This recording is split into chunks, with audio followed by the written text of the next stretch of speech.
प्रणाम। आज हम श्री कार्तिक महात्म्य कथा के 25वें अध्याय का अध्ययन करेंगे।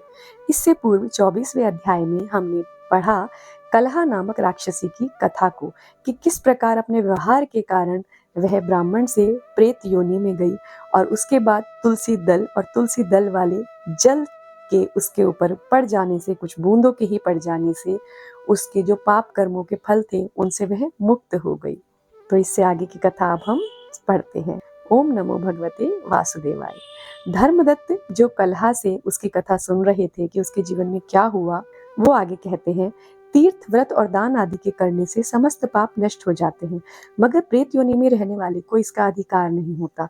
परंतु तुम्हारे दुख को देखकर मैं अत्यंत दुखी हूँ और तुम्हारा दुख दूर किए बिना मुझे संतोष नहीं हो रहा।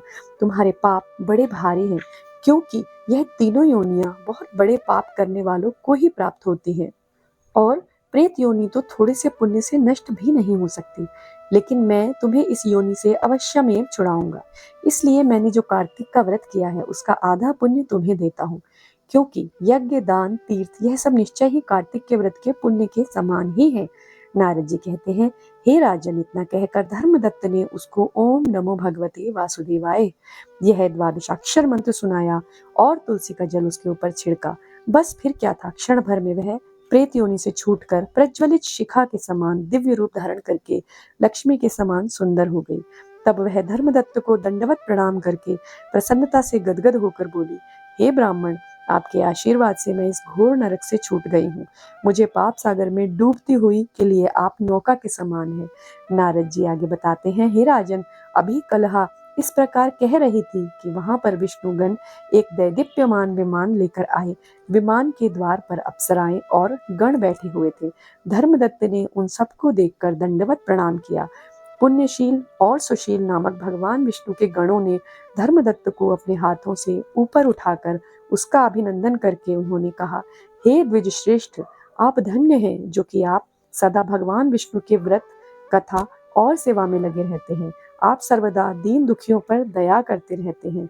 आप में जो अपने बाल्यकाल में पवित्र और शुभ कार्तिक व्रत किया था, आपने उसके आधे फल से कलहा के पूर्व जन्म के 31 पाप नष्ट कर दिए हैं। यही नहीं, आपकी कृपा से उसके सैकड़ों जन्मों के पाप नष्ट हो गए हैं। आपके जागरण आदि के करने के पुण्य प्रभाव से आकाश मंडल से यह विमान आया है। हे ब्राह्मण, अब हम इसे भांति भांति के भोगों से युक्त वैकुंठ में ले जा रहे हैं। आपके दान पुण्य के प्रभाव से कार्तिक व्रत या तुलसी पूजा के प्रभाव से यह अब भगवान विष्णु के निकट रहेगी। आप भी इस जन्म के पश्चात अपनी दोनों स्त्रियों सहित वैकुंठ लोक में भगवान विष्णु के समीप रहोगे और मुक्ति प्राप्त करोगे।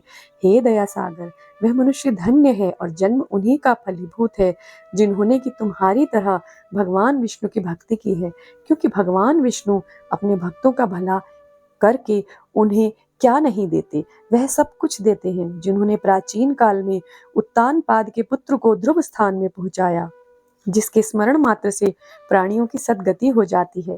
प्राचीन काल में भगवान विष्णु केवल अपने नाम के स्मरण से ही ग्राह द्वारा पकड़े हुए हाथी को हस्ती योनि से मुक्त करके जय नाम देकर अपना पार्षद बना लिया। तुमने उसी विष्णु की सेवा की है। इसी से तुम अपनी दोनों स्त्रियों सहित 1000 वर्ष तक विष्णु भगवान के समीप निवास करोगे।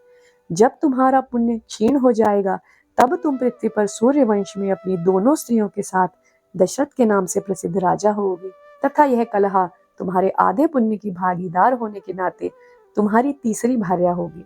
भगवान विष्णु तुम्हारे पुत्र के रूप में तुम्हारे निकट रहेंगे और देवताओं का कार्य करेंगे। भगवान विष्णु को प्रसन्न करने वाले तुम्हारे कार्तिक व्रत से अधिक महत्वपूर्ण यहाँ दान तीर्थ आदि और कोई भी नहीं है।